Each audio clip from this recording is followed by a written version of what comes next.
Hello and welcome to Quadriga. Germany's Conservative Party has a new leader, Annegret Kramp-Karrenbauer. She takes over the reins from Chancellor Angela Merkel, who was clearly rooting for her to win the contest for the party leadership. Formerly state premier of the Saarland, AKK, as she's often called, edged out a strong contender, conservative corporate lawyer Friedrich Merz. But despite being Angela Merkel's favorite, she faces the tough task of uniting a divided party and heightening her own political profile. To many voters, she's an unknown quantity. And important European and state elections are in the offing.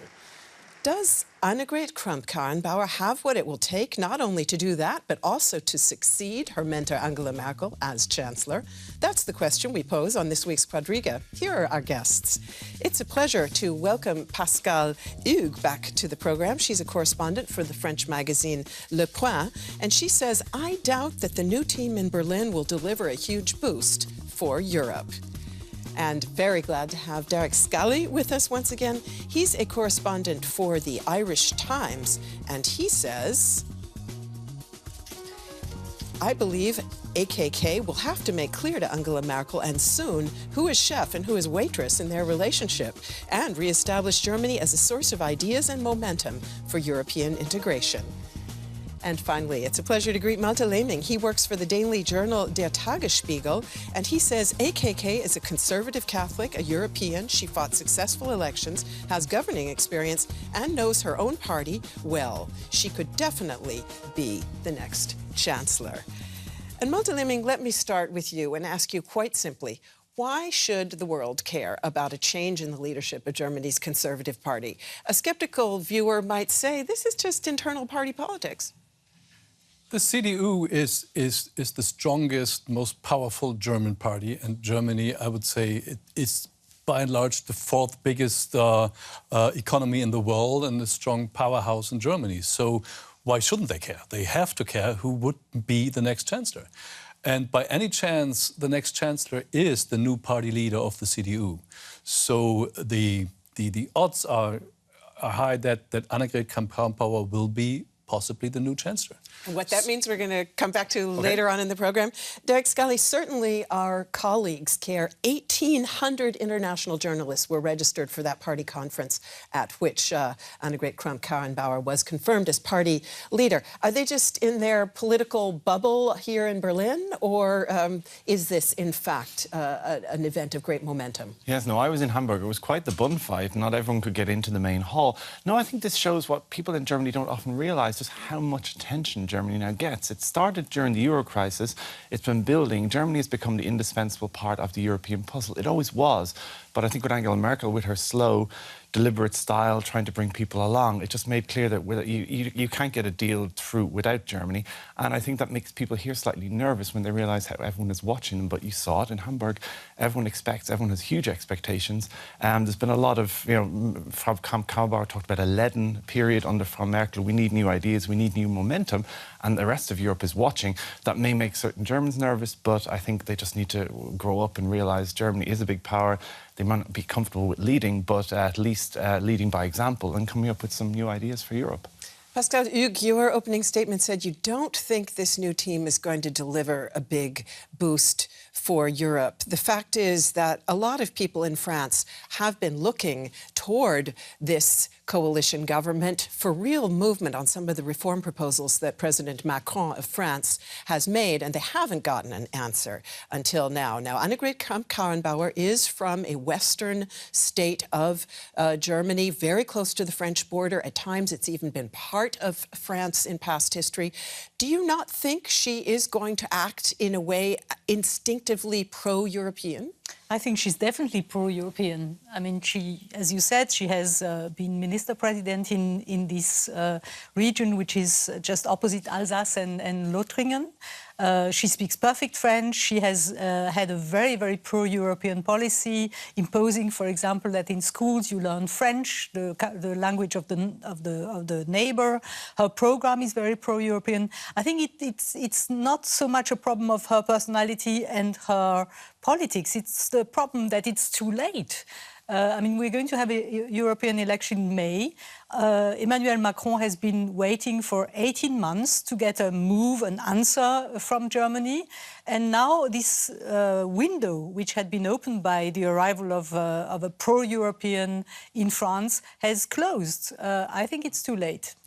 Would you both agree with that? You both mentioned European integration in your opening statements as a potential plus on Annegret Kramp-Karrenbauer's But if we talk about Europe, the solution is right now only a small part of it lies in Berlin and Germany. If we talk about Europe, we are watching the Brexiteers and we are watching the problems of Emmanuel Macron.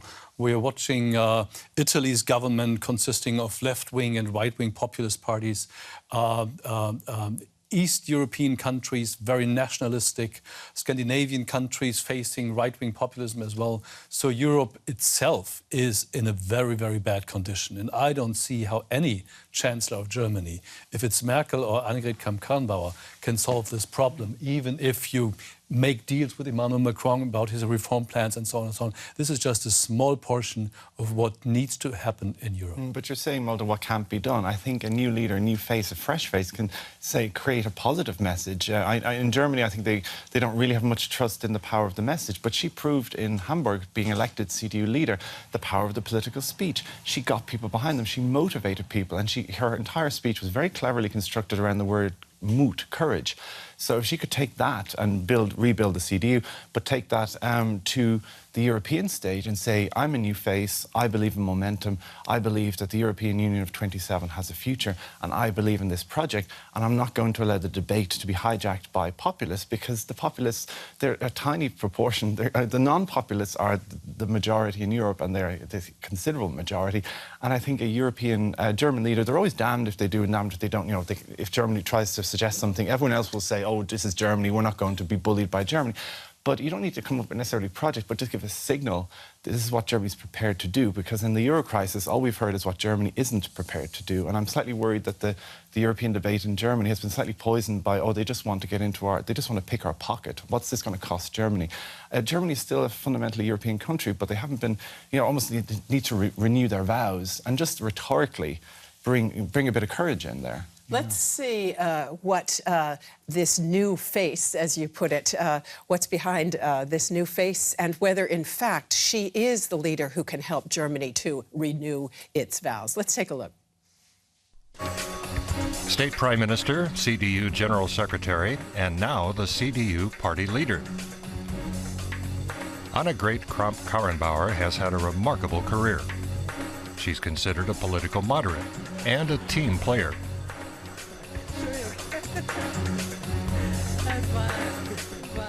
She was Angela Merkel's preferred candidate. But she is by no means a Merkel clone. She comes from Western Germany. Merkel comes from the East. She's Catholic.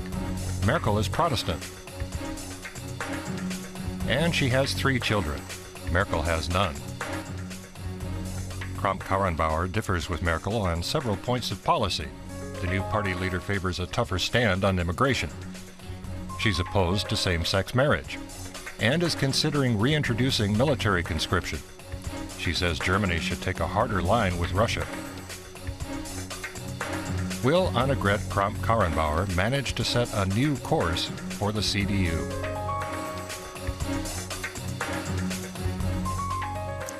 Pascale, Hugues, when Angela Merkel took power, she was sometimes referred to as Kohl's girl because, in fact, the Chancellor Helmut Kohl had been her mentor. Is Annegret Kramp-Karrenbauer anything more than Merkel reloaded? Is she really going to take her party and potentially the country in a different direction? Well, that's what she promised to do. She said, I'm not a mini Merkel, I'm not a clone for Merkel. And actually, she's proved that she is a solid politician and a woman of her own. I mean, she's directed, she's been leading the Saarland, this little state at the French border. for a long time. She was minister. She has her own ideas. She's during the campaign for the election as a president of the CDU. She's also shown that her ideas diverge quite considerably from the ideas of Angela Merkel on the migrant issue, on sort of social issues like the gay marriage and abortion. I mean, she's got to prove it now, and that's going to be very important to separate, to cut the cord to Angela Merkel and to show that she can stand on her own feet, which I think everybody who's observed her in the last years knows she can. One of the specters that has been hanging over the Conservatives here in Germany, Malte Lehming, has been the rise of the far-right party, the AfD. Angela Merkel was sometimes criticized from within her own party for taking the CDU too far toward the political center and alienating voters on the right, leaving them free, essentially, to go to this further right party. Would you expect Annegret Kramp-Karrenbauer to take the Conservatives back toward a more conservative part of the party spectrum? I expect, if it's minimal portions, I would be glad. I think that the AfD will get between 10 and 15% of the vote. In the East, much more, but that's the average, between 10 and 15%. I don't see any party leader in Germany in the CDU, if it's Friedrich Merz, Annegret Kramp-Karrenbauer or Jens Spahn, these were the three candidates, to really get them back into the boat, because what split them apart were 2 points. To really pull those voters back into the conservative big tank. Back in the conservative big tanks. First thing was European policy. You could not compromise about European integration in the CDU, but the AfD were against European integration. And the second were the refugee crisis. So I can't see how in fact, in substance, any political leader of the CDU could bring them back into the boat. Dirk Scully, you recently described in an article Annegret Kramp-Karrenbauer as a, quote, risk-taker and deal-maker. Are we then looking at a real change in leadership style compared to Chancellor Merkel? And if so, where would you see those characteristics coming into play? I think the fascinating thing about Angela Merkel, she spoke when she was a child, as a girl in school. She would spend the entire swimming lesson standing on the edge of the diving board, and literally at the last moment she would finally dive in. She'd screw up her courage and jump in, and she did exactly the same thing by giving up the CDU leadership. She waited for the last possible moment when she could do it with dignity, and she did a loop in the air and dove into the water and got a 10-minute standing ovation. That's risk-taking, but it was at the very last moment. That's one kind of risk-taking. I think Annegret Kramp-Karrenbauer has said, we need to be faster, we need to be more courageous, we need to bring people with us, sooner rather than later. I mean, Merkel frustrated many people. She joked about it at the party conference. She drove her own staff crazy. She couldn't even come up with a slogan for the party conference until a few days beforehand. And she ruled the country this way. Am I making a decision? She wanted to see everything. Every risk, she had to weigh everything up, and that's admirable. But for Kramp-Karrenbauer said, we just need to be faster. We cannot keep people waiting like France. What's the biggest risk you'd want to see her take right now, and what's the biggest deal you'd want to see her make right now? Well, at home, I would be very interested in seeing if she can cut some slack for the various wings of the party. Merkel, she brought the party to the centre, but many people would say she neglected the right, and she did, for many people, the unforgivable. She allowed a party to move in on the far right, and people have always said that it's the golden rule of German politics: do not let anything come up on the far right. It'll be interesting to see whether she chooses to be the person to bring back in these conservative, or at least make them an offer, or whether she will enable somebody who has a conservative profile to do that, and she'll say, we're going to fight in public, but you have my blessing to do this because we need to be more inclusive as a party. I think that hasn't happened enough in the last year, so if she manages to do that, that would be quite something, that the CDU becomes a catch-all party again, also for annoyed, the Wutbürger, the furious people, because there are a lot of them at the party conference. I've been asking myself, and I wonder if you feel this way as well, Pascale, what it means that the Conservatives have chosen a woman for the second time to lead their party, and whether that wouldn't seem to go in a different direction from the idea that they're returning to sort of their conservative roots and base. I mean, it's unfortunate that we have to ask ourselves this question, isn't it, nowadays? It shows that the CDU has become, that Merkel has managed to modernize this party. I mean, you remember when Merkel was elected, it was a sensation, a woman for the first time, and from the East. That was also something we mustn't forget. We tend to forget that she came from the East, which at the time was also incredible. Yeah, it's very, I don't know what to say about that. It's just very sad, and we should take it as something very normal. And she's a woman, but she'll have another political style. She will have other political ideas. She'll stress another direction. But it shows that German politics have accepted that women can be in power. And that's in this very conservative, quite patriarchal country, quite an event. What happened to the White Old Man Club? Died out, it seems. It's certainly alive and well in the AfD to some degree. But let me ask you this, Malte Lehming. Annegret Kramp-Karrenbauer announced that as party leader, her first actions would be focused on migration and security. But to be honest, isn't the debate on migration that has absolutely split her party, split the Conservatives, isn't it very much about the past rather than the present? Many people say Germany doesn't have a migration crisis at the moment. So what exactly is it that you would expect her to change? And does she have the room to maneuver to do it? She's governing in a grand coalition, after all. And she governed in Saarland, in this tiny little state, and made some quite, I wouldn't say spectacular, but different policies towards migrants or refugees than in Berlin was done. For example, minors. That minors have to go through a DNA check to see how old they are, if they are really minors or not. So she was quite stricter in the refugee policy than the rest of the country, the states. So there is a different tone, and I would agree that there is no refugee crisis in Germany, but we have a huge integration crisis. We haven't integrated, 1.2 or 1.4 million refugees since the fall of 2015 came into this country, and it's still a huge task to be solved. Speaking of those deep divisions that were provoked by the debate on migration, let's take a look at the other contenders for the party leadership and what that tells us about the current political mood here in Germany. This was the moment of defeat. Friedrich Merz, who represents the pro-business and conservative wings of the party, was defeated in the second round of voting. The people of Germany expect the government to exercise control over our borders and over the people who come here. Over the past few years, we have not done this. Another candidate, Jens Spahn, the current health minister, opposes Chancellor Merkel's refugee policy and takes a conservative stand on many issues. I want to see a Germany that is modern and open-minded and shows respect for traditional values, homeland and family. The CDU's new General Secretary is Paul Ziemiak, a former leader of the CDU-CSU youth organization. Will these new people at the top finally manage to resolve the deep divisions within the CDU?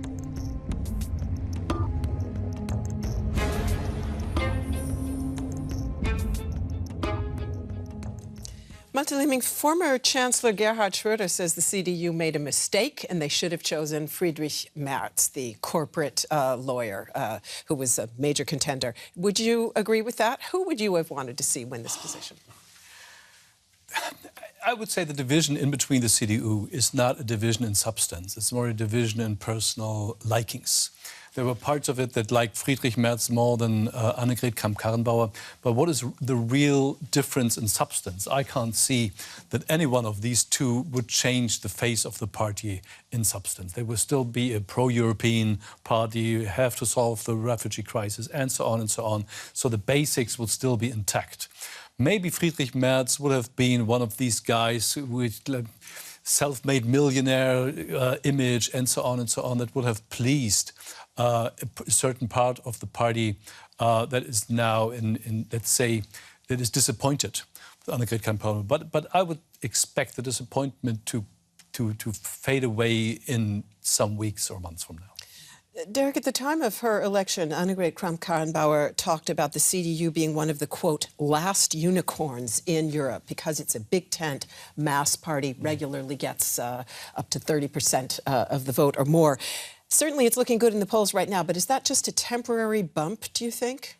Yeah, this is the question. I mean, people in Germany tend to forget it's a really rough world out there. The political world has changed. Sometimes I think we're in a little stability bubble here in Germany. They bounce back from the crisis quickly.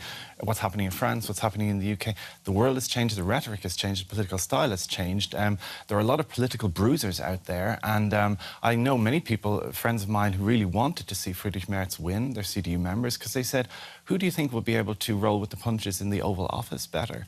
Frau Kramp-Karrenbauer, you saw what happened to Nancy Pelosi. I mean, Donald Trump has a trouble with women leaders generally, and Friedrich Merz might have been able to give as good as he got. So I think some people will always wonder what might have been, that he is rhetorically strong, he knows the corporate world, and that perhaps the Donald Trumps of this world would have more respect for the type of self-made man as well, and that perhaps could have been good for Germany. But who knows? We'll never quite know how that would have worked out. Pascale, your own country's political system has seen significant fragmentation over the past 10 years or so. Would you say Germany, too, is heading in that direction? And I have in mind a quote from the New York Times that was written at the time of this party conference of the CDU. They wrote, Merkel's looming retirement marks a deepening crisis of the German political system that threatens not just the future of the country, but of the European Union. Do you see that kind of fragmentation here? And does it have that sort of very dire potential for Europe? Well, yes, the fragmentation has happened with the birth of the AfD. I mean, the populist party. Who would have expected for 10 years that the populists in Germany would have such a big success? I mean, it was the only an enclave in Europe, the only country, because of its past, because of its economic successes, which didn't have a populist party. Now they have one, and it's threatening the agenda and of all the other parties. And I think for Europe it's bad news, because we've been used to a very strong Germany. You know, it was the rock in the ocean which was completely in uproar, and a fragile Germany is not good news for Europe. And France has been waiting, the other European countries have been waiting for Germany to take decisions, to be full of energy again, to be on board. And we've been waiting for 2 years now. So the fragmentation of German politics is not good for Europe. Let me take us back to the woman whom Annegret Kramp-Karrenbauer is succeeding as party leader and potentially as Chancellor. And Derek Scully mentioned it at the outset, the fact that this is an orderly and smooth transition. Party leaders often do not leave. They are toppled. That didn't happen here. Angela Merkel may have waited, but in fact, she has handed over the leadership in an orderly fashion. Let's hear what she had to say as she did so. And now the time has come for us to begin a new chapter.